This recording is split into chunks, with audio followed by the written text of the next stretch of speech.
Bonjour. Aujourd'hui, bon, on est mercredi, il fait soleil, il annonce un peu de pluie, puis des orages cet après-midi, mais maudine qu'on sent que moi, en tout cas, je me sens super bien depuis la semaine passée. Depuis qu'on a parlé de déconfinement, ça fait tellement du bien. Hem, c'est sûr qu'il faut pas aller trop vite, il faut pas, faire ça trop vite, mais ça donne un peu d'espoir sur ce qui s'en vient. Moi, j'ai envie de vous parler, pas du déconfinement parce que je ne volerai pas, l'emploi du gouvernement puis de monsieur Arruda, mais j'ai envie de parler de comment ça qu'est-ce que ça me fait parce que je me dis: «Bon, je vais pouvoir enfin commencer à vivre». C'est ce qui nous manquait un peu. Ben, en tout cas, moi, de mon côté, là, je trouve que c'est ce qui me manquait un peu. Avant de commencer, j'ai une nouvelle du jour à vous donner. Mon conjoint avec quartier, depuis le décès de son papa, s'implique beaucoup dans la société d'Alzheimer. Puis là, il y a cette année, l'année passée, il s'était rasé les cheveux et cette année, il a décidé de marcher pour l'Alzheimer. La grande marche, elle, a le lieu dimanche, mais lui, il va faire ça jeudi.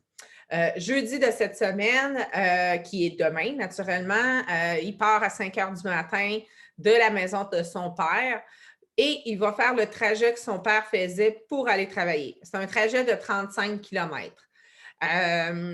Donc, pour le soutenir, moi, je vous encourage tous à donner si c'est une cause qui vous tient à cœur, l'Alzheimer. L'adresse, elle est à l'écran. Puis, en tout cas, pour nous, c'est une cause qui nous tient très, très à cœur, étant donné que mon beau-père en était atteint. Donc, vendredi, party! On va pouvoir vivre plus calmement un petit peu. Pas de party, pas party. Au moins, j'ai tellement hâte d'aller manger sur une terrasse ou juste prendre un verre ou de recevoir des gens sur ma terrasse en arrière de chez nous. Euh, J'aime bien mon chum, j'aime bien mes enfants, mais à un moment donné, voir du monde ailleurs que dans un écran, ça fait du bien aussi.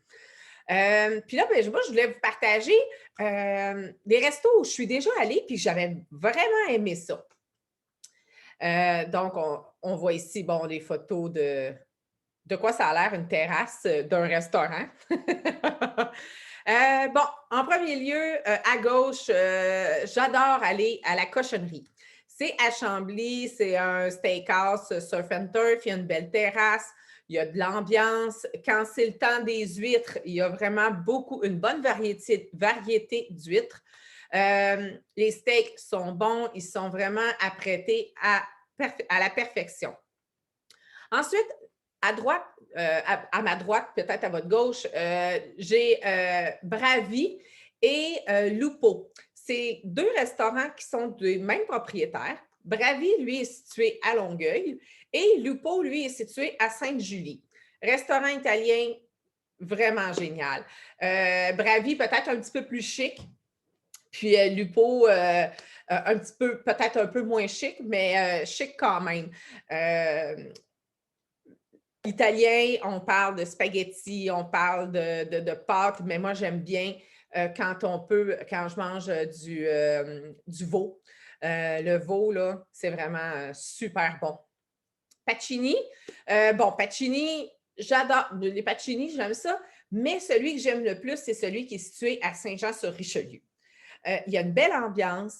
Les gens sont toujours fins, les propriétaires sont souvent là.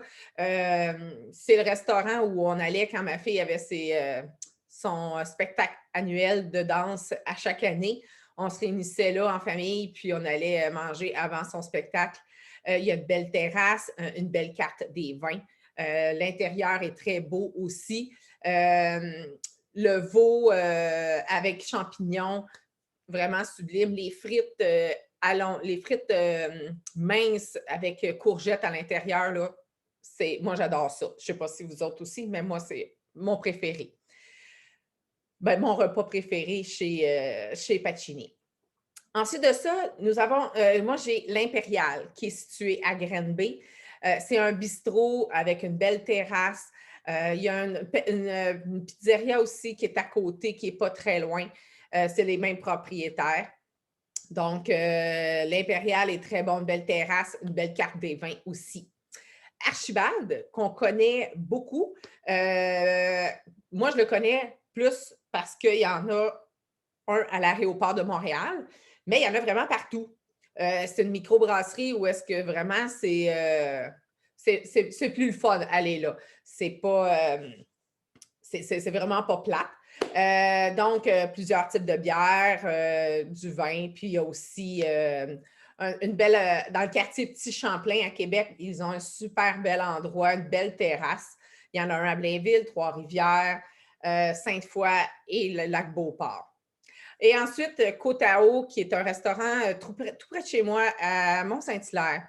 C'est un grill oriental. La soupe wonton repas, elle est vraiment très grosse avec des légumes puis plein de wonton. Le Général Tao est très bon. Ce que j'aime bien aussi, c'est les dumplings aux arachides qui sont très, très bons. Le chef Lee, il est vraiment super gentil. Il y a une belle terrasse extérieure aussi. Donc, la plupart des restaurants que je viens de vous parler, belle terrasse, belle ambiance, c'est des endroits à vous déplacer sans problème. Si vous en avez, dites-moi-les. Dites-le moi, s'il vous plaît, que je puisse aussi peut-être y aller à un moment donné.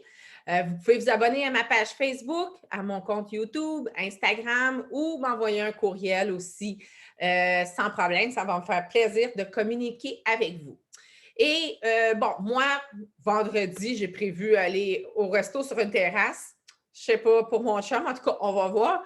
Mais vous, qu'est-ce que vous avez prévu de faire pour célébrer le déconfinement du 28 mai?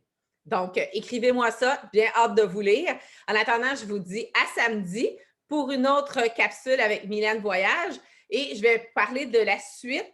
La semaine dernière, j'avais parlé de Papeete, qui est en Polynésie française. Et je vais parler d'une deuxième partie de mon voyage. C'est la croisière au Mana qu'on a fait à Papeete, dans la Polynésie. Donc, je vous dis à samedi. Bon mercredi.